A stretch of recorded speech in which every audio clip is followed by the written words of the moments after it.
आप लोग खाली बैठे हो, कहीं भी कभी भी, तो आप मन रहित तो हो नहीं सकते। मन अपना काम करेगा और जहां आपके मन बुद्धि का इंटरेस्ट है उसी का चिंतन करेगा। आमतौर पर संसार का ही चिंतन करना है,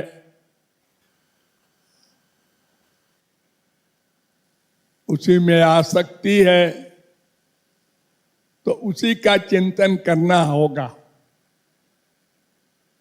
आप रोक नहीं सकते मन को। इसलिए उस समय के लिए मैंने साधना बताई थी, किंतु आप लोग भूल जाते हैं। कोई परवाह नहीं करता मरने के बाद क्या होगा। राधे नाम का श्वास से जप किया कीजिए। जब श्वास को खींचो तो रा, और जब छोड़ो तो धे। शब्द नहीं बोलना, श्वास से खींचते समय रा, फिर धे। कार में बैठे हैं, फालतू ड्राइवर चला रहा है, मन चिंतन करेगा, संसारी चिंतन करेगा, गंदा चिंतन करेगा। माँ बाप, बेटा, स्त्री, पति, धन, हानि, लाभ, प्रपंच का। श्वास से जप करने का अभ्यास कीजिए। थोड़े दिन परिश्रम पड़ेगा, फिर अपने आप हो जाएगा। फिर आप खाली बैठ ही नहीं सकते। वरना क्या होता है, एक तो मन चिंतन करता है, दूसरे अगर कोई बगल में बैठा हो, माँ बाप, बीबी, पति, पड़ोसी, तो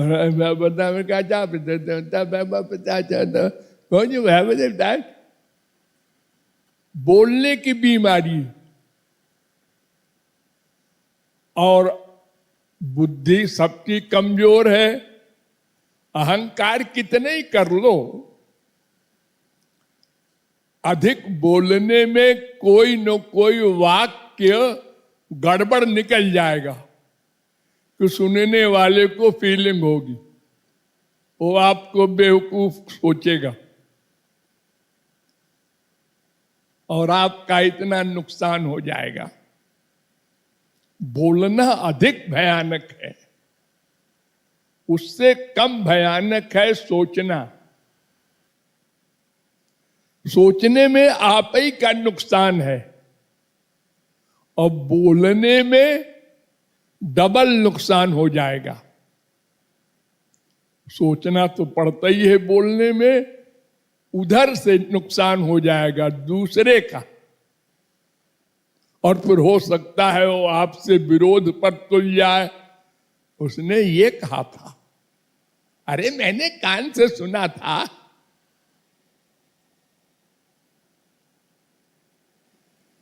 अब वो कहने वाला कोई बात अधिक बढ़ा के बोल देता है।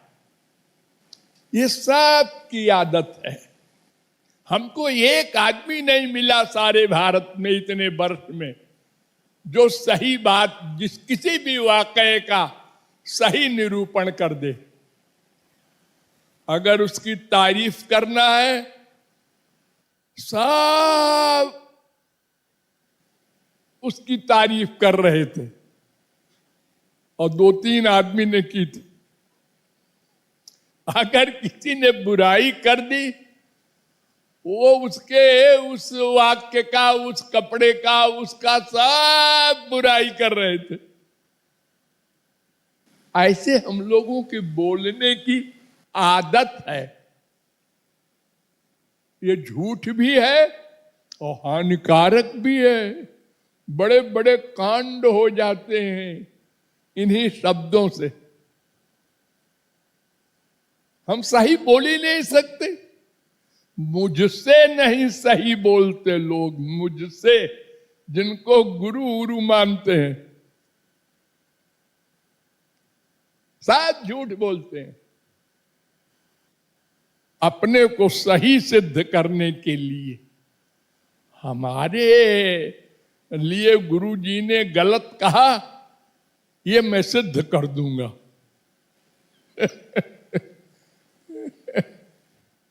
और अगर राधा कृष्ण मिल जाए तो उनसे भी हम झूठ बोलेंगे।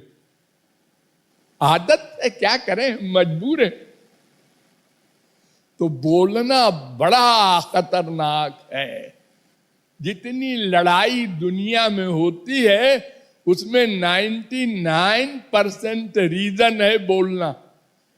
बाप से, माँ से, भाई से, बीबी से, पति से, बेटे से, पड़ोसी से।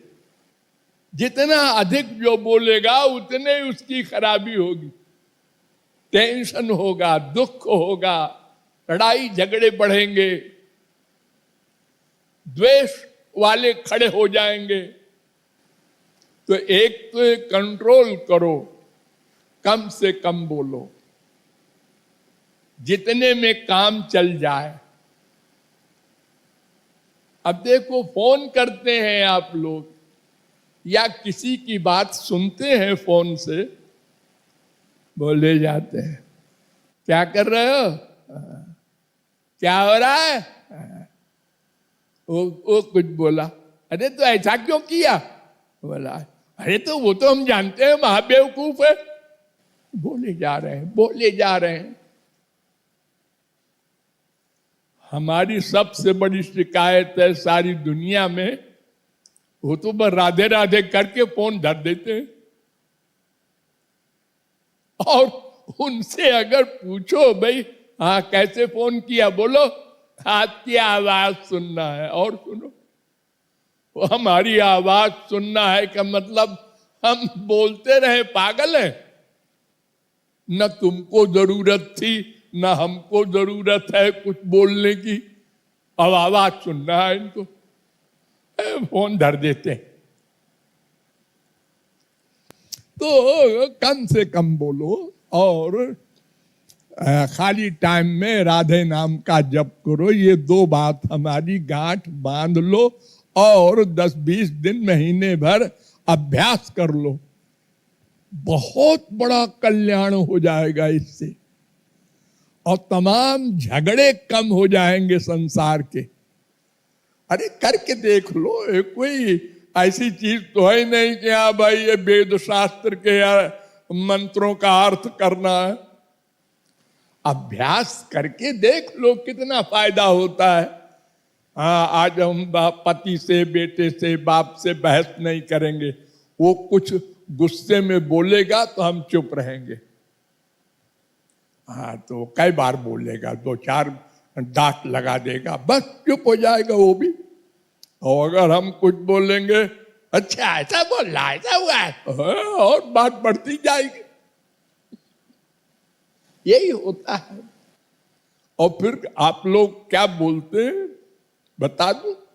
आप लोग कहते हैं अगर मैं न बोलूं तो वो सर चढ़ जाए पति, वो बीबी जान खा ले अगर मैं न बोलूं तो। ये सिद्धांत है इनका। हमारे बोलने से फिर वो हार जाता है, कोई नहीं हारता। तो आप लोग थोड़ा इसका अभ्यास करके देखिए। आपका अपना लाभ है, कोई दूसरे के लाभ के लिए नहीं हम कह रहे हैं। आपका टाइम बचेगा, आपको आत्मा की शांति मिलेगी, क्रोध वगैरह नहीं आएगा, तमाम बीमारियां जो पैदा होती हैं बोलने से वो नहीं होंगी, बहुत फायदा होगा। लेकिन थोड़ी मेहनत पड़ेगी पहले, फिर अपने आप होने लग जाएगा। आदत आदत शब्द को आप लोग जानते होंगे, हैबिट, नेचर नहीं, हैबिट। किसी चीज को बार बार अभ्यास करो तो वो अपने आप होने लगता है, उसको हैबिट कहते हैं। प्रैक्टिस के द्वारा जो मिलती है। ये दो बातें आप लोग अगर ध्यान रखें तो मेरे ऊपर भी कृपा होगी और आपका भी कल्याण होगा।